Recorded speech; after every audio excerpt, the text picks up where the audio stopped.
नमस्कार मित्रों, रामेश्वरम ज्योतिर्लिंग की स्थापना के विषय में यही चर्चा प्रचलित है कि श्री राम ने रामेश्वरम ज्योतिर्लिंग की स्थापना की थी।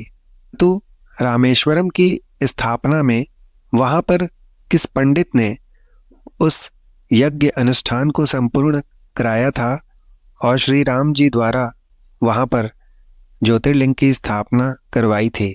तो इस वीडियो के माध्यम से हम आपको बताएंगे कि वो कौन ऐसा आचार्य, ऐसा पंडित था जिसने यह कार्य संपन्न कराया था और उसके बाद श्री राम से एक विचित्र दक्षिणा मांगी थी और प्रभु श्री राम ने बिना सकुचाए उसे वह दे भी दी थी। तो आइए मित्रों, जानते हैं वीडियो के माध्यम से। लंका पर चढ़ाई करने से पूर्व प्रभु श्री राम ने शिव जी का आशीर्वाद प्राप्त करने के लिए एक शिवलिंग की स्थापना करनी चाहिए। शिवलिंग स्थापना के कर्म कांड के लिए प्रभु श्री राम को एक आचार्य की आवश्यकता पड़ी।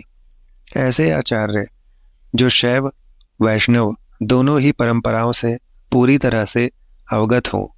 आचार्य की आवश्यकता को पूरा करने के विषय में श्री जामवंत जी बताते हैं कि प्रभु श्री राम इस समुद्र तट के जंगल में सिर्फ पेड़ हैं, जानवर हैं और आदिवासी ही निवास करते हैं। उन्हें यहाँ किस आचार्य के विषय में पता होगा। राम जी ने कहा कि शिवलिंग की स्थापना के लिए एक आचार्य तो चाहिए ही, ताकि सही मंत्रोच्चारण के साथ शिवलिंग की स्थापना हो सके और हमें महादेव का आशीर्वाद प्राप्त हो।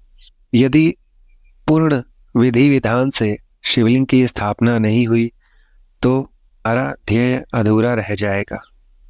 मित्रों, हम आपको बता दें कि वो आचार्य कौन था जिसने भगवान श्री राम के शिवलिंग स्थापना में उनके आचार्य का कार्य किया था। इसके लिए रावण को निमंत्रित किया गया था।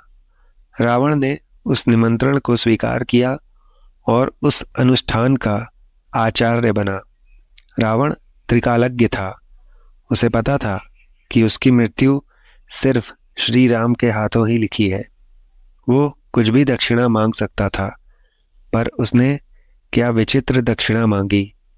आज हम लोग इस रोचक कथा के माध्यम से जानेंगे मित्रों। तो वीडियो को पूरा अंत तक सुनिएगा मित्रों, और आपसे निवेदन है कि आप यदि इस चैनल पर नए हो तो इस चैनल को सब्सक्राइब कर लें और यह जानकारी अच्छी लगे तो इस वीडियो को लाइक अवश्य करें। राम जी की आज्ञा पाकर जामवंत जी यही मनन कर रहे थे कि किस प्रकार रावण को आचार्यत्व के लिए निमंत्रण भेजा जाए। के मन में यही दुविधा थी कि इस आग्रह को लेकर उसके पास कौन जाए। विश्रवा का पुत्र, पुलत मुनि का पौत्र और परम वैष्णव शिव भक्त था, धर्म नीति रीति का ज्ञाता था, लेकिन वह श्री राम का शत्रु भी था, जिस पर विजय प्राप्त करने के लिए ही शिवलिंग की स्थापना, पूजन अर्चन और यज्ञ होना था। जामवंत जी के मन में यही दुविधा थी कि जो यज्ञ उस रावण के विरुद्ध ही होना है, उससे हम आचार्यत्व के लिए किस प्रकार आग्रह करेंगे, उससे क्या कहेंगे। श्री राम जी ने उनकी इस दुविधा को दूर किया और बताया, हमें सिर्फ यहाँ पर शिवलिंग की स्थापना करनी है और आचार्यत्व के लिए एक यजमान आचार्य चाहिए जो केवल परम शिव भक्त, वीर, विद्वान एवं मानवतावादी रावण ही कर सकता है। रावण को भविष्य का पता था। वह जानता था कि राम से जीत पाना उसके लिए असंभव है। अब जामवंत जी को आचार्यत्व का निमंत्रण देने के लिए लंका भेजा गया। जामवंत जी जो बहुत ही दीर्घ आकार के थे, वह कुंभकर्ण से थोड़े से ही छोटे थे। इस बार श्री राम ने भयानक और बृहत आकार वाले जामवंत जी को भेजा है। पहले हनुमान, फिर अंगद और अब जामवंत जी की बारी थी। यह भयानक समाचार विद्युत गति से पूरे लंका नगर में फैल गया। इस समाचार से सबके मन में घबराहट पैदा हुई। सबके हृदय की धड़कनें लगभग बैठ सी गई थी। निश्चित रूप से जामवंत देखने में हनुमान और अंगद से बहुत ज़्यादा भयावह थे। अब जामवंत जी लंका की ओर अपना प्रस्थान करते हैं। मार्ग में उनसे कोई भी कुछ बोल नहीं रहा था। किसी में बोलने का साहस नहीं था। जो लोग मार्ग में खड़े भी थे, उनसे लंका का मार्ग पूछने पर वो बिना कुछ बोले डर के मारे हाथ जोड़कर उन्हें आगे का मार्ग दिखा रहे थे। इस प्रकार जामवंत जी वहां तक पहुंच जाते हैं। लंका तक पहुंचते ही द्वारपाल दौड़कर रावण तक उनके आने का संदेश पहुंचाता है। रावण स्वयं जामवंत को लेने द्वार तक आए। जामवंत मुस्कुराते हुए कहते हैं कि मैं इस अभिनंदन का पात्र नहीं हूँ। मैं वनवासी श्री राम का दूत बनकर आया हूँ। उन्होंने आपको सादर प्रणाम कहा है। रावण कहता है, आप हमारे पितामह के भाई हैं, इस नाते आप हमारे पूजनीय हैं। आप कृपया हमारे महल में चले और आसन ग्रहण करें। यदि आप मेरा निवेदन स्वीकार कर लेंगे, तभी संभवतः मैं भी आपका संदेश सावधानी से सुन पाऊंगा। जामवंत ने कोई आपत्ति नहीं की। उन्होंने आसन ग्रहण किया। रावण ने भी अपना आसन ग्रहण किया।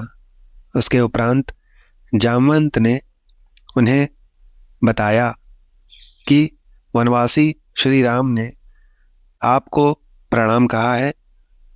वह सागर सेतु के निर्माण के बाद अब वहां पर एक शिवलिंग की स्थापना करना चाहते हैं, जिस अनुष्ठान को संपन्न कराने के लिए उन्होंने महाविद्वान ब्राह्मण वेदज्ञ और शैव रावण को आचार्य पद पर वरण करने की इच्छा व्यक्त की है।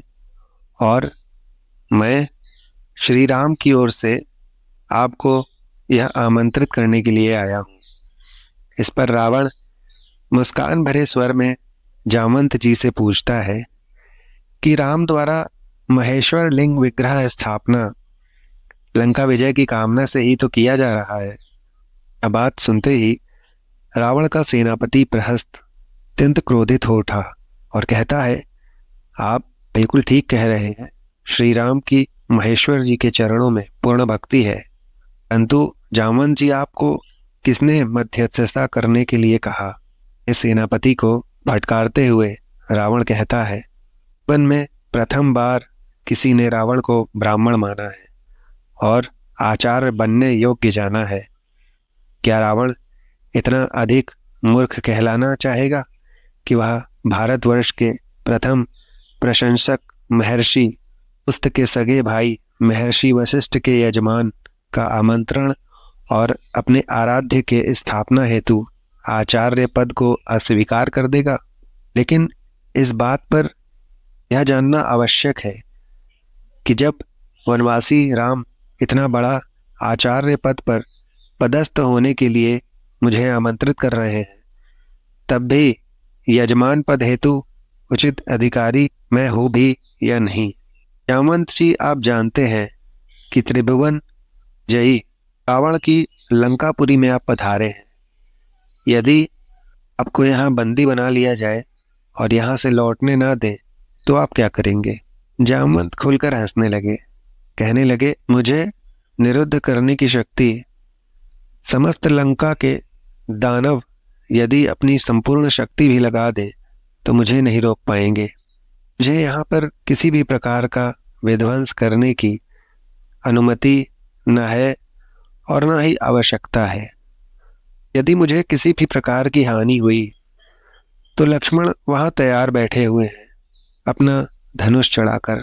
यह संदेश भी भेजा है कि रावण से कह देना कि यदि आप में से किसी ने भी मेरा विरोध प्रकट करने की चेष्टा की तो यह पशुपतास्त्र समस्त दानव कुल के संहार का संकल्प लेकर तुरंत वहां से छोड़ दिया जाएगा। इस कारण आपकी भलाई इसी में है कि आप मुझे अविलंब वांछित प्रत्युत्तर के साथ सकुशल और आदर सहित धनुर्धर लक्ष्मण के दृष्टि पथ तक वापस पहुंचने की व्यवस्था करें। इससे वहां उपस्थित सारे दानव भयभीत हो गए। आगे सेनापति प्रहस्त का शरीर पसीने से लथपथ हो गया, केश तक कांप उठे। पशुपतास्त्र महेश्वर का एक अमोघ अस्त्र है। एक साथ दो धनुर्धर प्रयोग नहीं कर सकते, एक बार में एक ही प्रयोग कर सकता है। अस्त्र का कोई प्रतिकार नहीं है। रावण ने अपने आप को संभालते हुए कहा, यजमान, आप हमारे यहाँ पधारे, आपका आदर सत्कार है। किसी भी दूत को संरक्षण देना आता है। आप जाकर राम से कहिए मैंने उनका आचार्य स्वीकार किया। आचार्य पद की भूमिका में मैं वहां आऊँगा। लंकेश जामवंत को विदा करके तत्काल अपने सेवकों से आवश्यक सामग्री संग्रह करने का आदेश देता है और स्वयं अशोक वाटिका आकर जो भी सामग्री में कमी थी उसे पूरा किया। रावण यह भली भांति जानता था कि एक वनवासी राम के पास क्या चीजें हैं और क्या वहां होनी चाहिए। अशोक वाटिका पहुंचते ही रावण ने सीता से कहा कि राम लंका विजय की कामना हेतु समुद्र तट पर महेश्वर लिंग विग्रह की स्थापना करने जा रहे हैं और मुझे आचार्य पद का वरण करने को कहा है। यजमान का अनुष्ठान पूरा हो, ये दायित्व आचार्य का भी होता है। तुम्हें विदित है कि अर्धांगिनी के बिना गृहस्थ के सभी अनुष्ठान अपूर्ण रहते हैं। विमान आ रहा है, उस पर बैठ जाना, लेकिन ध्यान रहे कि तुम वहां भी रावण के अधीन ही रहोगी। अनुष्ठान समापन उपरांत यहाँ आने के लिए विमान पर पुनः बैठ जाना। माता जानकी दोनों हाथ जोड़कर मस्तक झुकाए रावण ने स्वस्थ कंठ से सौभाग्यवती भव कहते हुए उन्हें भरपूर आशीर्वाद दिया। जानकी जी को और अन्य आवश्यक उपकरण के साथ रावण आकाश मार्ग से समुद्र तट पर उतरा।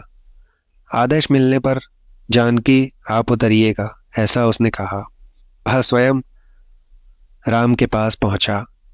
रावण के आने का संदेश पाकर भाई, मित्र और सेना सहित श्री राम उसके स्वागत सत्कार हेतु पहले से ही वहां तत्पर थे।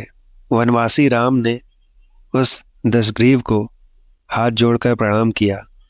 इस पर आचार्य, जो लंकापति रावण उस पद पर वहां मौजूद था, उसने दीर्घायु भव, लंका विजयी भव ऐसे आशीर्वचन शब्दों से सबको चौंका दिया।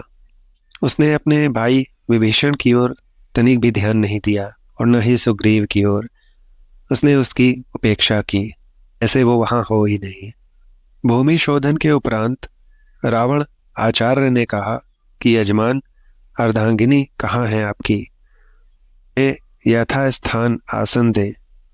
इस पर श्री राम ने मस्तक झुकाते हुए हाथ जोड़कर अत्यंत विनम्र स्वर से प्रार्थना की, यदि यजमान असमर्थ हो तो योग्य आचार्य सर्वोत्कृष्ट विकल्प के अभाव में अन्य समकक्ष विकल्प से भी तो अनुष्ठान संपादन कर सकते हैं। आचार्य कहता है, अवश्य अवश्य, किंतु अन्य विकल्प के अभाव में ऐसा संभव है, प्रमुख विकल्प के अभाव में नहीं। यदि तुम अविवाहित, विधुर या परित्यक्त होते तो ये संभव था। इन सबके अतिरिक्त तुम सन्यासी भी नहीं हो और पत्नीहीन वानप्रस्थ का भी तुमने व्रत नहीं लिया है। इस परिस्थितियों में पत्नी रहित अनुष्ठान तुम कैसे कर सकते हो? कोई उपाय आए आचार्य? आवश्यक साधन उपकरण अनुष्ठान के उपरांत आचार्य वापस ले जाते हैं। स्वीकार हो तो किसी को भेज कर सागर के किनारे पर पुष्पक विमान में यजमान की पत्नी विराजमान है। श्री राम ने हाथ जोड़कर मस्तक झुकाते हुए मौन भाव से इस सर्वश्रेष्ठ युक्ति को स्वीकार किया। श्री राम के आदेश से विभीषण सहित अन्य सैनिकों ने पुष्पक विमान तक पहुँचे और सीता जी सहित उनको आदर सहित वहाँ उस अनुष्ठान के पास लेकर आ गए। वर्णाचार्य ने आदेश दिया कि यजमान के पास आकर बैठो सीते। वैदेही ने आचार्य के इस आदेश का पालन किया। अब गणपति पूजन, कलश स्थापना और नवग्रह पूजन के उपरांत आचार्य ने पूछा, लिंग विग्रह यजमान ने कहाँ है यजमान? श्री राम जो यजमान के पद पर आसीन थे, उन्होंने निवेदन किया कि उसे लेने गत रात्रि के प्रथम प्रहर से हनुमान जी कैलाश गए हुए हैं। अभी तक वे लौटे नहीं हैं, आते ही होंगे। आचार्य ने आदेश दिया, विलंब नहीं किया जा सकता। यह उत्तम मुहूर्त जो अभी उपस्थित है, इसलिए अविलंब यजमान पत्नी बालू का लिंग विग्रह स्वयं बना ले। जनक नंदिनी ने अपने कर कमलों से समुद्र तट की अर्ध रेणुका वहाँ की जो रेत भरी मिट्टी होती है, उससे आचार्य के निर्देश के अनुसार यथेष्ट लिंग विग्रह बनाया और सीताराम ने वहीं महेश्वर लिंग विग्रह स्थापित किया। आचार्य ने परिपूर्ण विधि विधान के साथ अनुष्ठान संपन्न कराया। श्री राम से रावण ने कौन सी विचित्र दक्षिणा मांगी?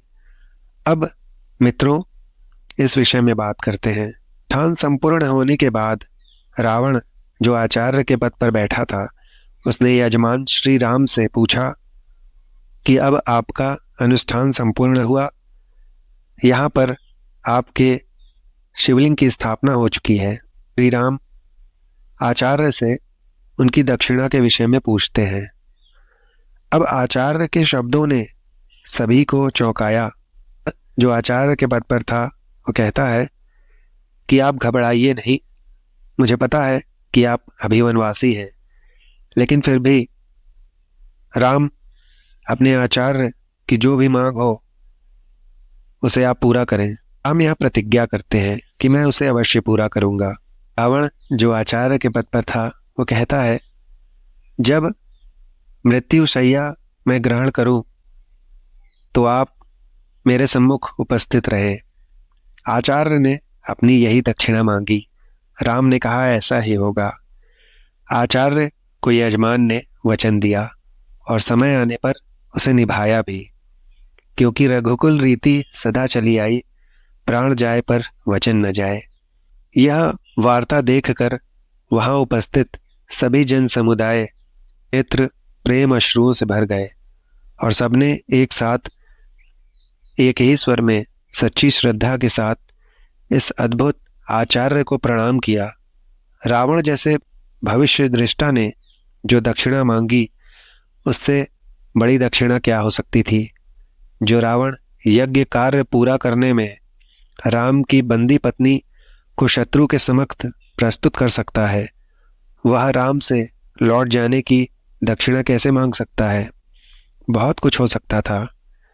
काश राम को वनवास न होता, सीता वन न जाती, किंतु यह धरती तो पाप भुगतने वालों के लिए, और जो यहाँ आया है उसे अपने पाप भुगतने ही होंगे, और इसलिए रावण जैसा पापी लंका का स्वामी हो सकता है, देवलोक का नहीं। रामेश्वरम देव स्थान में लिखा हुआ है कि इस ज्योतिर्लिंग की स्थापना श्री राम ने रावण द्वारा कराई थी।